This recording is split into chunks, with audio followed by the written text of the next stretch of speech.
Sur OM5 TV, Lénaïque avec vous et aujourd'hui je suis avec Julien Ada. Il est le délégué général de la FNAB. Qu'est-ce que la FNAB? C'est la Fédération Nationale d'Agriculture Biologique des Régions de France. Tout un programme, on va expliquer tout ça avec lui tout de suite. Julien, bonjour. Bonjour. Alors la FNAB, je viens de le dire, la Fédération Nationale, donc ça veut dire que toutes les régions jouent le jeu? Oui, c'est ça. On a toutes les régions métropolitaines, en tout cas, qui sont concernées par cette fédération.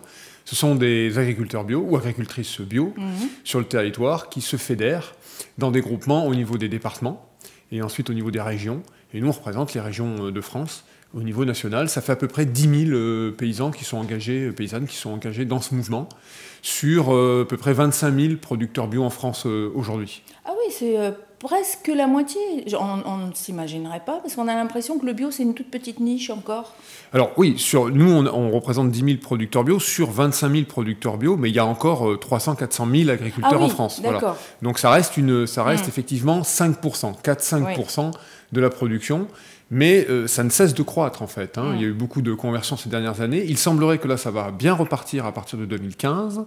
Et surtout, il y a une demande des consommateurs qui est très forte, pratiquement de 10% par an depuis plusieurs années, ce qui est inédit en fait par rapport à l'alimentation en général qui stagne. La demande en alimentation normale, conventionnelle, stagne. Mais la bio, elle, est poussée par les consommateurs, ce qui fait que ça... Et donc les gens ont envie de revenir à quelque chose de sain.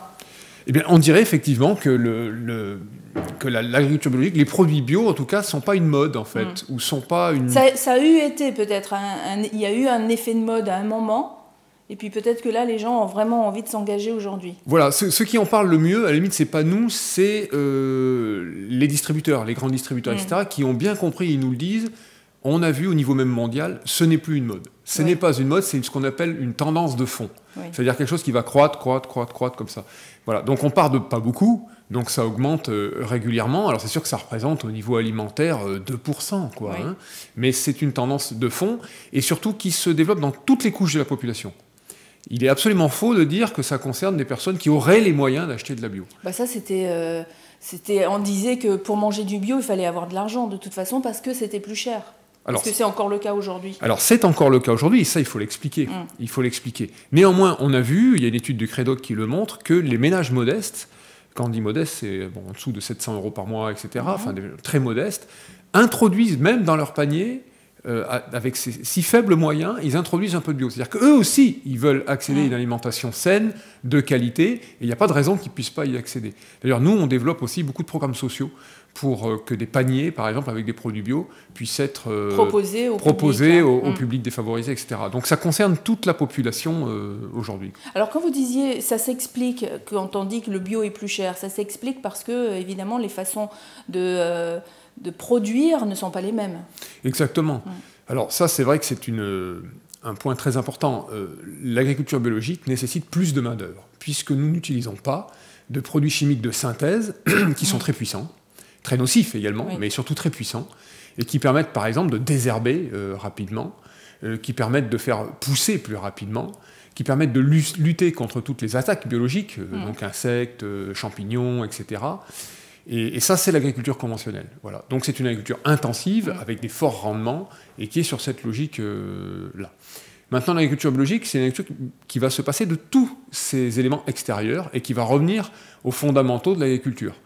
Et automatiquement, on utilise plus de main-d'œuvre. Il faut la payer. Alors, ce qui est intéressant... Il faut plus de main-d'œuvre et plus de temps aussi pour laisser pousser le légume, le fruit. Exactement. Donc, c'est ça. Donc, en termes de temps et de main-d'œuvre. Alors, ce qui est intéressant, c'est que le ministère de l'Agriculture le dit très bien, ça crée plus d'emplois. Donc, une ferme bio crée 50% d'emplois en plus qu'une ferme conventionnelle. Et si vous... Oui, parce que la ferme conventionnelle, tout est automatisé. Très mécanisé. Alors nous sommes nous aussi mécanisés. On imagine peut-être le paysan bio en sabot, en train de gratter sa terre. C'est pas le cas. Non. Aujourd'hui ils ont des robots, des grandes machines. Oui, ils sont quand même aidés. Oui, avec des lectures optiques, électroniques pour le semis, pour le désherbage, etc. Non, c'est vraiment très très mécanisé également. Mais néanmoins, ça crée plus d'emplois et surtout. Il y a beaucoup de fermes bio qui commercialisent elles-mêmes, c'est-à-dire qui font de la vente directe. Et c'est là qu'elles créent de nouveau plus d'emplois. Parce qu'elles vont transformer leur fromage, elles vont le vendre. Elles vont faire du pain, elles vont le vendre. Elles vont confitures, produire des paniers, des choses. confitures, des tisanes, de la charcuterie, de la viande en caissette, etc.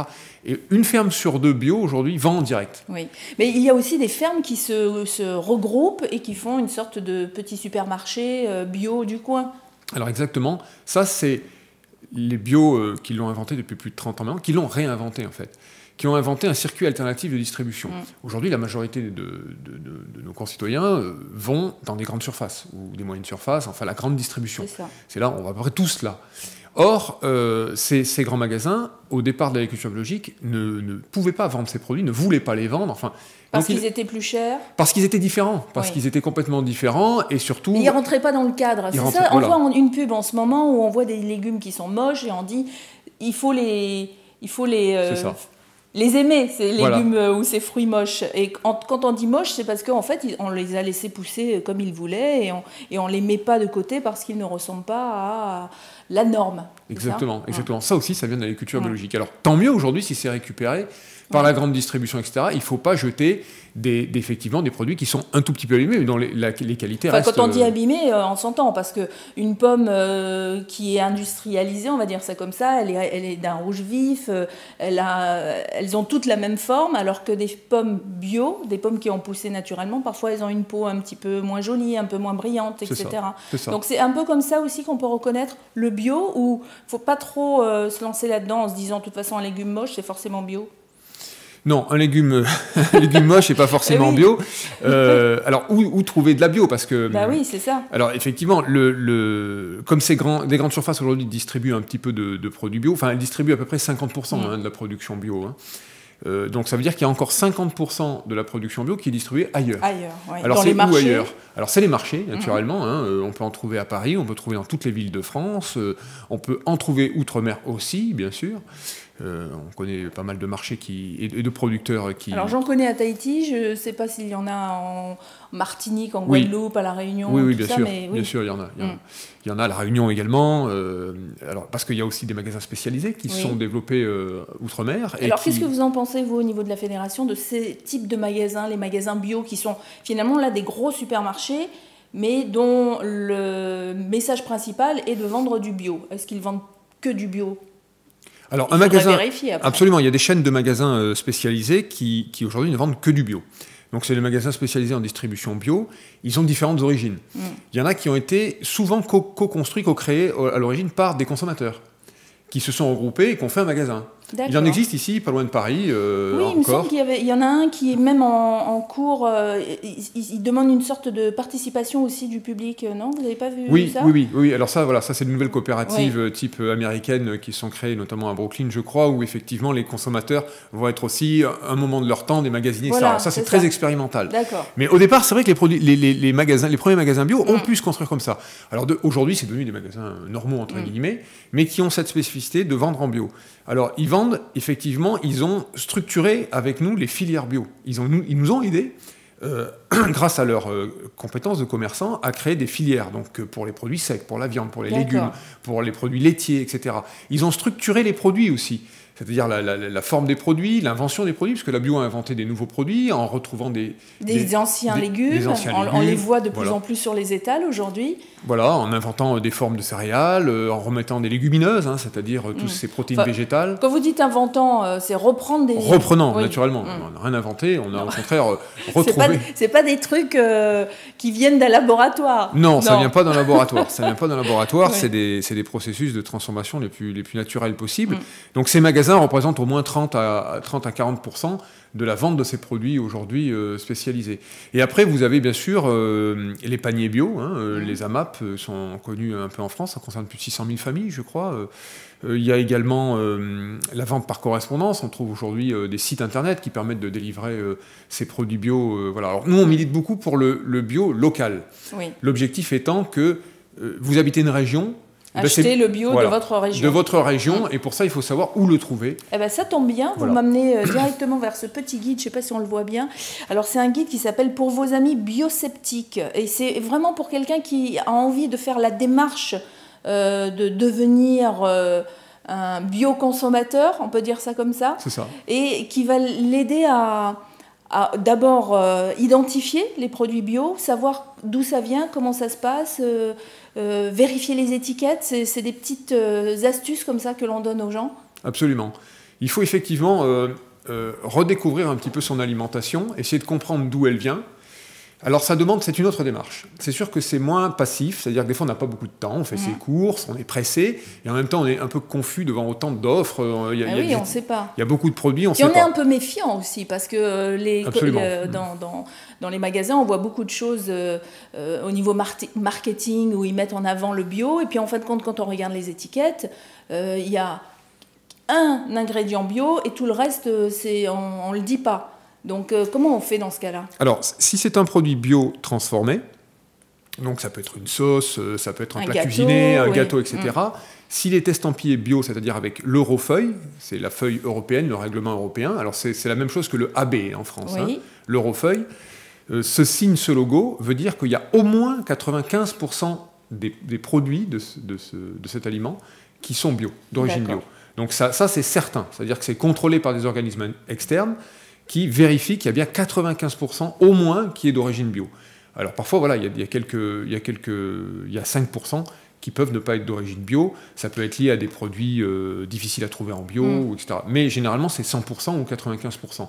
Donc le produit, le logo, vous certifie que vous avez soit un produit brut qui est totalement bio, soit un produit transformé qui a au moins 95% de bio dedans. Alors pour revenir à ce petit guide, on le retrouve partout en région? Oui. Alors, vous pouvez le retrouver partout en région. Nous, c'est le réseau de la Fédération Agriculture Biologique. Donc, vous tapez, par exemple, si vous êtes en Aquitaine, le site, le FNAB, il y a la carte de France. Ou alors, si vous êtes en Aquitaine, vous tapez Bio-Aquitaine. Si vous êtes en Bio-Alsace, Bio-Bretagne, voilà, et vous tomberez sur les sites de la Fédération. Et souvent, il y a une page pour les consommateurs. Et qui dit, vous êtes consommateur, où trouver les produits bio locaux? Et là, ils vous mettent la liste d'abord des producteurs. C'est très sympa d'aller dans les fermes, de prendre sa voiture ou son bus, etc. et d'aller à la découverte de ces fermes. Généralement, elles font des périodes de portes ouvertes, au printemps, à l'automne, etc. Vous avez aussi des redécouvertes des marchés. Découvrir un magasin spécialisé, c'est toujours une expérience quand on ne connaît pas. C'est petit, des fois on ne comprend pas. Il faut passer les étiquettes. Voilà, on se rend compte que c'est un peu différent. Mais il faut discuter avec les gens, il faut essayer de leur dire mais qu'est-ce qu'il y a de local. Et puis vous allez découvrir que votre région a des spécialités. Et ces spécialités sont vraiment très intéressantes à redécouvrir. Vous allez découvrir aussi petit à petit, en rentrant dans ce processus, que votre régime alimentaire peut changer aussi. Alors attention, aucune prescription ici d'ordre moral, religieux ou autre. C'est simplement que vous allez vous rendre compte que vous allez manger tout simplement un peu moins de protéines animales. Vous allez équilibrer petit à petit avec des protéines végétales, des pois, des lentilles, etc.